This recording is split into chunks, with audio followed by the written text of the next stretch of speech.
सना खान, राहत welfare foundation से।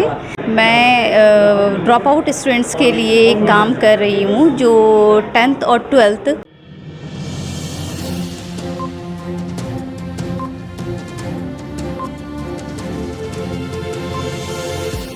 झूठ से दूर, खबरों से भरपूर। ड्रॉप आउट बच्चों का भविष्य संवारने और उन्हें डिजिटल और स्किल अपॉर्चुनिटीज से लैस कराने को लेकर राहत वेलफेयर फाउंडेशन की जानिब से एक भव्य प्रोग्राम का आयोजन किया गया, जिसमें राहत वेलफेयर फाउंडेशन की चेयरपर्सन सना खान के अलावा इम्पार के राष्ट्रीय अध्यक्ष डॉक्टर MJ खान, वंदना भल्ला, हमदर्द नेशनल फाउंडेशन के OSD शौकत मुफ्ती, सबीना मेम के साथ ही हरियाली फाउंडेशन के चेयरमैन यूसुफ हरियाली और वरिष्ठ पत्रकार संतोष कुमार के अलावा कई महान हस्तियों ने शिरकत की। इस मौके पर वक्ताओं ने राहत वेलफेयर फाउंडेशन और सना खान की खिदमात की सराहना करते हुए कहा कि ये हम सब की जिम्मेदारी है कि राष्ट्र निर्माण में जो व्यक्ति जो योगदान दे सकता है वो देने के लिए आगे आए।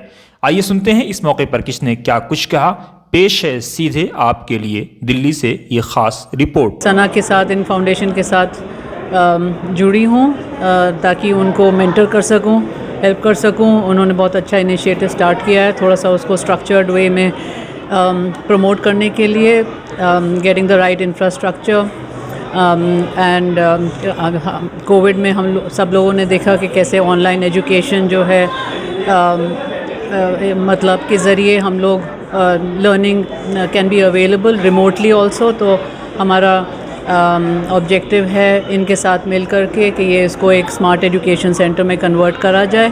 कुशलता के प्रोग्राम या जो एक दक्षता या एक सलाहियत हासिल करने वाला, उसकी ज़रूरत बढ़ती जा रही है। क्योंकि पहले ये था कि आपके पास डिग्री होती तो आपको नौकरी मिलती। डिग्री वालों के लिए भी नौकरियां हैं, लेकिन इस तरीके की एक स्किल वालों के लिए नौकरियां अब ज़्यादा हैं। पहले ई-कॉमर्स नहीं था, अभी ई-कॉमर्स के लिए घर घर में डिलीवर करने के लिए सामान लाखों लोगों की ज़रूरत है। इससे कुछ टाइम पहले जब रेडियो टैक्सी आई, ओला और उबर आया, तो जो स्किल ड्राइवर थे उनकी ज़रूरत बढ़ी।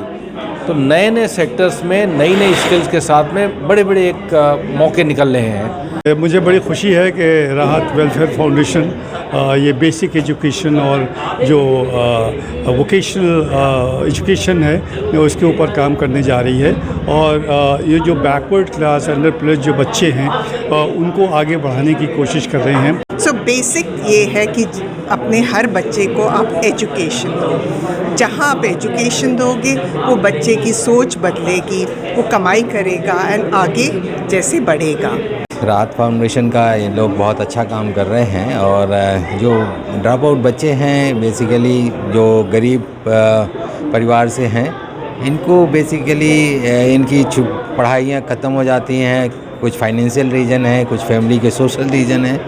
ऐसा है, ये जो सना ये राहत फाउंडेशन जो काम कर रही हैं, ये बहुत ही अच्छा है इन बच्चों के लिए है और इनके फैमिली के लिए। मैं सेंटर से इसलिए जुड़ी हुई, मुझे यहाँ से ना 12th करनी थी।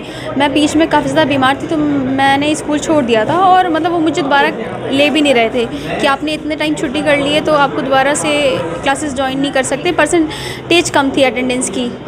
उसके बाद फिर मैंने ज्वाइन यहाँ से 12th करने के लिए किया है। अब मेरे पहले से भी गोल्स थे कि मुझे लॉ करना है और मैं साइड बिज़नेस भी करना चाहती हूँ अपने लॉ के साथ साथ, और मैं यहाँ वॉलंटियर भी हूँ। सना ने जो काम शुरू किया है ये सिर्फ उसका अकेले का काम नहीं है, हम सबको सपोर्ट की ज़रूरत है। और सपोर्ट सिर्फ आर्थिक नहीं होता। अगर मेरे अंदर कोई स्किल है, अगर मैं उन बच्चों को उस स्किल को दे सकता हूँ तो ये भी एक बहुत बड़ा सपोर्ट है। तो मैंने सना से कहा है कि मेरे पास 2 चीज़ें हैं। एक तो मैं योग से जुड़ा हुआ हूँ, योग की जानकारी मुझे है। उनकी सेहत